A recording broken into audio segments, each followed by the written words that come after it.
esos antecedentes, tenemos que utilizar conceptos tan sencillos, por ejemplo, el fraccionar, revisar las meriendas después de bajarse de esa bicicleta donde estaba siendo monitoreado.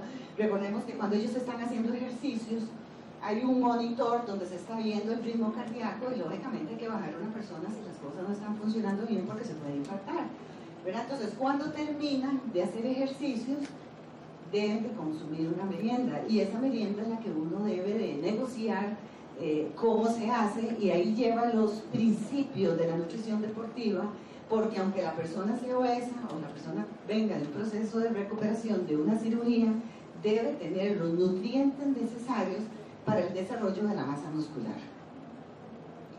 En general, ¿cómo es la dieta? Alta en antioxidantes y moderada en calorías.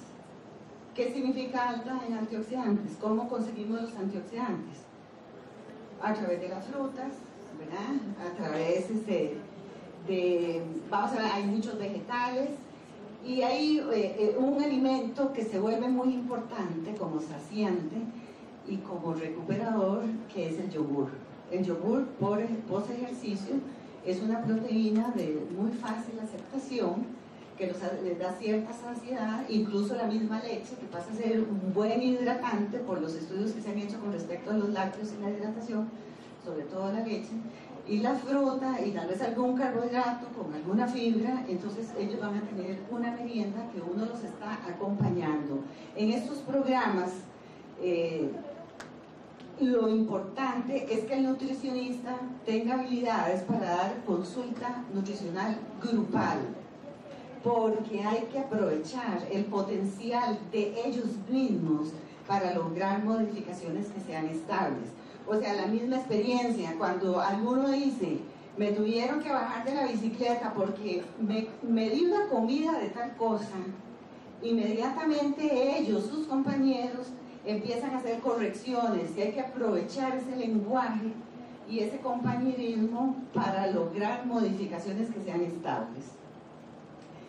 Con respecto a la hidratación, ellos tienen que tomar agua, y hay que tener cuidado con las bebidas hidratantes, que muchas veces se abusan, no son necesarias. Recordemos que la bebida hidratante pasa a ser muy importante por el contenido de carbohidratos para mejorar la absorción de agua a nivel muscular, pero eso sucede en ejercicios, sobre todo de más de 1 hora de duración. Entonces no es necesario esas bebidas, porque además llevan sodio, aunque también llevan potasio, porque están diseñadas para el ejercicio. Y estas personas lo que realizan es una actividad física controlada que dura 15 o 20 minutos, entonces no se justifica. Bueno, esto es ya como para ir resumiendo. La dieta tiene que individualizarse, aunque uno esté dando consejos en forma general, uno tiene que individualizar, cada persona es diferente. Hay algo muy interesante en las investigaciones que muestran cómo el paciente mejora en tanto disminuya las medidas del abdomen, lo que en Costa Rica se dice la barriga, el estómago, ¿verdad? Porque generalmente el paciente infartado tiene mucho estómago. Pero ¿cómo cuesta dentro de este proceso de rehabilitación cardíaca bajar medidas? Cuesta muchísimo. Ellos mismos se enojan y dicen, es que por más que hago, yo tan mal que estoy, no puedo, ¿verdad? Es algo muy difícil porque la actividad física está muy disminuida, la parte emocional está muy afectada, siguen siendo ansiosos para comer, e incluso ha habido pacientes que se han infartado y siguen fumando. Y entonces ahí estamos pues trabajando todos en equipo para ver cómo logramos que no le vuelva a dar un infarto y que esta persona se pueda incorporar a la sociedad. Hay algo interesante con respecto a la educación nutricional, y es que todo, por lo menos en Costa Rica, me imagino que aquí en los medios de comunicación salen anuncios y investigaciones, que comer tal cosa da infartos, que no comerla también. Entonces ellos están leyendo, y yo usé una metodología de recoger toda la información, y hacíamos como carteles y empezábamos a analizar qué estaba bien y qué no lo estaba. Entonces era interesante ver cómo ellos tenían una motivación en escribir o contar o llevar fotografías de cosas que habían visto para preguntar en el grupo que si eso era bueno o no. Y parece que eso fue algo muy efectivo porque había una motivación hacia el conocimiento. Recordemos que en las investigaciones sobre modificación de conducta, lo más importante cuando la persona, uno la está atendiendo, es que cuando salga se lleve el conocimiento, que no le quede a uno, ¿verdad? Entonces la persona tiene que salir con el conocimiento, no tiene que decir yo voy a llegar porque allá está el conocimiento, no, yo tengo que llevármelo a la casa y ponerlo en práctico. Esos son los programas exitosos.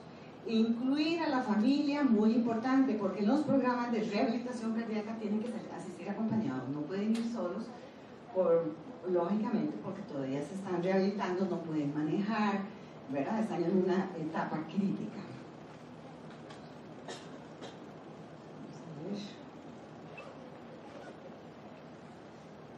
Esto, hay investigaciones, hice una lectura, a ver qué pasa en otros países, porque nosotros estamos como naciendo en este tema.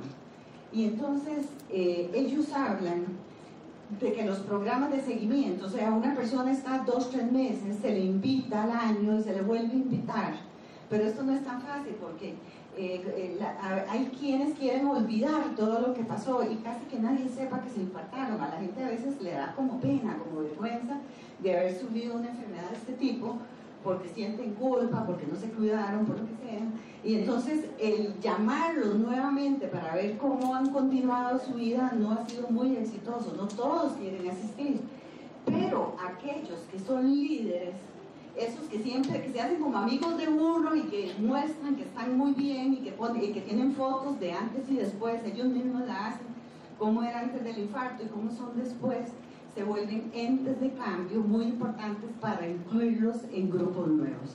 El programa de rehabilitación cardíaca que se desarrolla en la Universidad Nacional, en Heredia, en Costa Rica, tiene una fase 3, que es cuando ya pasan esta fase tan crítica, ya las heridas han sanado y entonces se incorporan a un gimnasio y se sienten muy motivados porque ya andan vestidos diferentes, tienen una sudoración, se están hidratando y ahí lo que vamos a tener es una persona que realmente se está adhiriendo a un cambio en su vida, a una forma de comer diferente.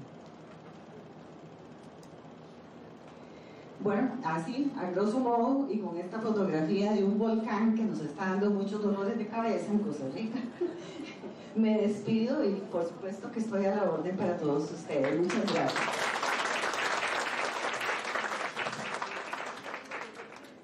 Bueno, continuamos. El siguiente tema es mitos y realidades de las grasas para el manejo de las enfermedades cardiovasculares, a cargo de la PhD Yadira Cortés. Ella es profesora asociada de la PUG Colombia, licenciada en nutrición, magíster en nutrición y dietética, doctora en ciencias y es representante del Ministerio de Salud y Protección Social de Colombia. Bienvenida.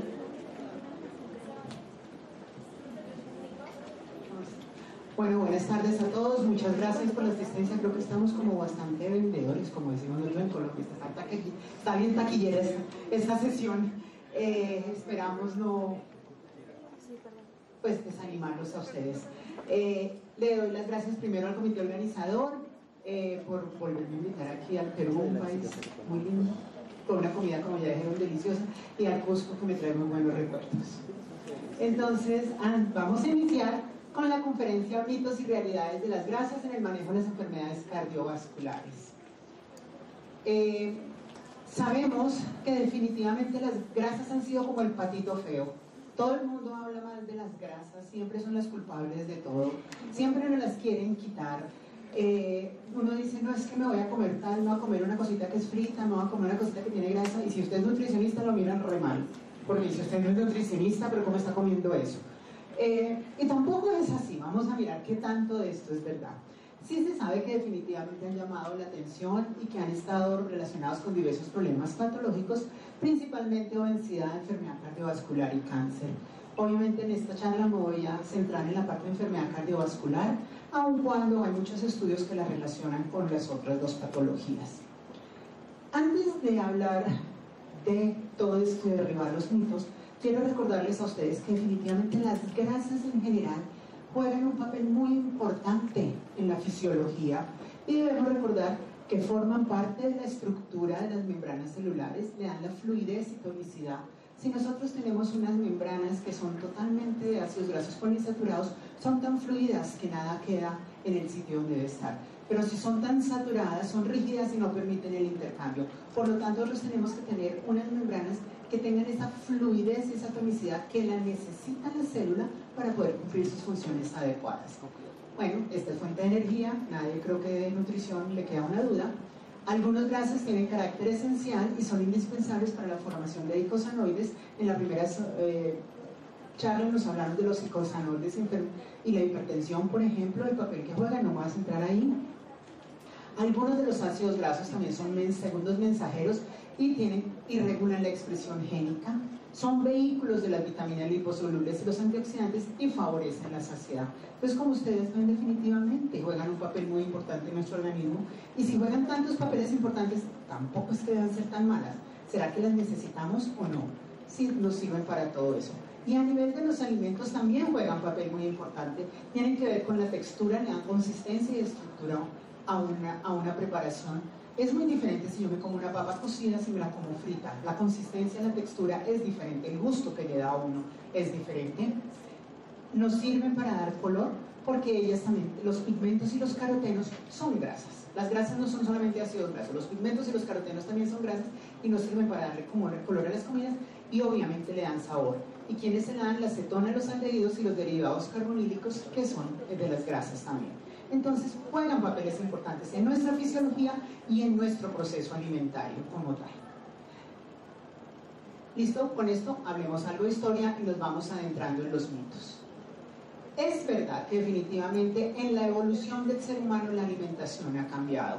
Desde a partir más o menos de 1800 vemos que se empiezan a presentar estos cambios y empezamos a aumentar el consumo de grasa total, empezamos a aumentar el consumo de grasa saturada como tal y empezamos a disminuir otros componentes muy importantes como son la vitamina E.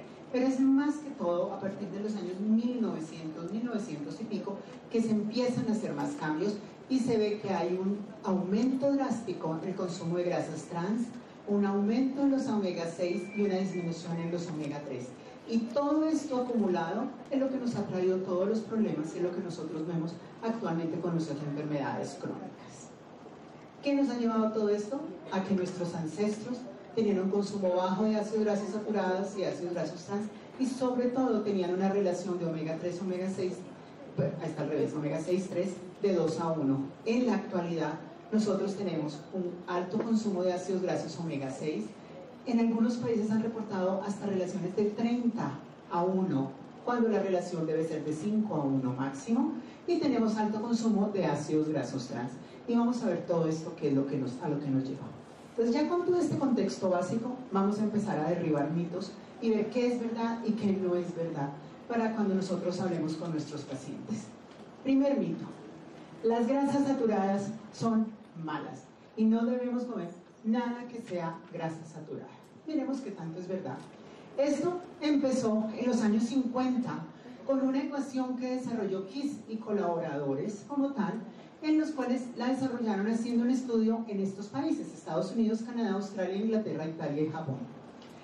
Ellos vieron el consumo de alimentos de estos países en unas encuestas que hicieron y sacaron una ecuación matemática. Ojo, no fue el efecto en el organismo, sino una ecuación matemática que me predecía si mi ácido graso era saturado y de qué longitud de cadena, si me iba a dar algún problema de enfermedad cardiovascular. Esto es solamente una fórmula matemática como tal.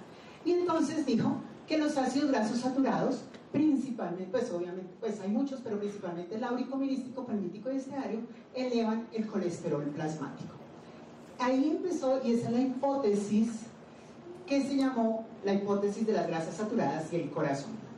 Sin embargo, en la misma época, en la Universidad de Berkeley, en California, en el 57, otro grupo de personas que estudiaban las grasas empezaron a rebatirlo y a decirle, un momentito, esto que usted está diciendo tiene mucho impacto.